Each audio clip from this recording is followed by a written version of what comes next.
সেখানে বিভিন্ন দপ্তরের লোকও ছিল। তার মানে ঘটনাটা আগের থেকে প্রিপ্ল্যান ছিল। আমি মনে করবো না আমরা যে ঘটনার instant heat of the moment হয়েছে, এটা আমাদের বললে হবে না।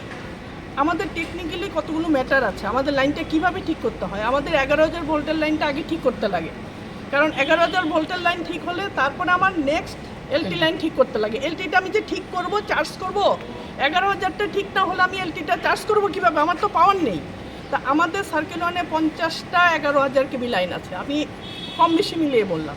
11,000 কি প্রত্যেকটা লাইন এফেক্টেড হয়েছে গাছের ডালা পড়ে। আমাদের তার ছিঁড়েছে গাছের ডালার জন্য, আমাদের জন্য বেশি ছিল না, হয়তো গাছের ডালার জন্য কিছু খুঁটিও ভেঙেছে। ঠিক আছে, তো 11,000 আমরা ঠিক করলাম। তারপরে আমরা এলটি লাইন ঠিক করব যেখানে 500 500 800 800 করে কনজিউমার। ওইটা ঠিক করার পরে আমরা সিঙ্গেল কলগুলোতে যাব। তো সিঙ্গেল আমি তো 10,000 লোকের স্বার্থ আগে দেখবো, 50,000 লোকের 1.5 লাখ 2 লাখ কনজিউমার আছে আগরতলা শহরে সার্কেল ওয়ানে। তাহলে আমি 2 লাখের স্বার্থটা আগে দেখবো, তারপরে আমি এলটি লাইনগুলো দেখবো, তারপর আমার সিঙ্গেল কলে যেতে হবে। এতটুকু সময় আমাদের দিতে লাগবে। কোনো ভূভারতে এমন কোনো স্টেট নেই যে আজকে ঝড় হয়েছে কালকে পাওয়ার উঠে গেছে, কোথাও নেই। কেউ বললে মানবো না তো সেটা। হ্যাঁ, মেট্রোপলিটন সিটিতে 100% আন্ডারগ্রাউন্ড আছে, সেখানে হয়তো পাওয়ার এফেক্ট করে না। আমাদের এখানে 90% কি 95% ওভারহেড লাইন। আমাদের এখানে আগরতলায় থাকতে গেলে এগুলো অভ্যাস করে নিতে হবে, মেনে নিতে হবে। ইঞ্জিনিয়ারকে মারবো, ডাক্তারকে মারবো, অমুককে মারবো, তমুককে মারবো, হাতে নিয়ে নেবো মাইন, ওইরকম করলে হবে না। ম্যাডাম আপনি বলছেন যে আপনি ডেইলি গ্যাস লাগে, মানে আমি ডেইলি কাটবো, আমার অন্য কাজ নেই। আপনি করেন, নিশ্চয়ই করি। আমরা দৃষ্টান্ত তৈরি দেখিয়ে দেবো আপনাদেরকে। আপনি আমাকে করে আপনার করেননি, নাম্বার দিন, আমরা যেদিন করি আপনাদের নিয়ে যাব। আপনারা করেননি, আরে সেই প্রমাণ আমাদের না, কাছে না, আছে। গরমের দিনে এই যে আমরা ইলেকশনের জন্য আমাদের ডিলে হয়েছে, ইলেকশন আগে আগে না, সিজন ওয়াইজ যে পরিষ্কার করেননি আপনারা। টাকা অ্যালোটেড হয়েছে, আমরা করেছি। আমরা ইলেকশনের জন্য আগে করতে পারিনি, ইলেকশনের পরে করতে পারিনি। পরীক্ষা ছিল আগরতলা শহরে শাটডাউন। আপনি যদি আমাদের সঙ্গে বা ডিজেএম ওয়ানের সঙ্গে রেগুলার থাকেন, আপনাকে আমি 1 মাস 2 মাসের প্ল্যানিং দিয়ে দেবো যে আমরা কেন করতে পারিনি, কোথায় করতে পারিনি। এই গরমের দিনে 2 দিন বর্দোয়ালিতে শাটডাউন নিয়েছে।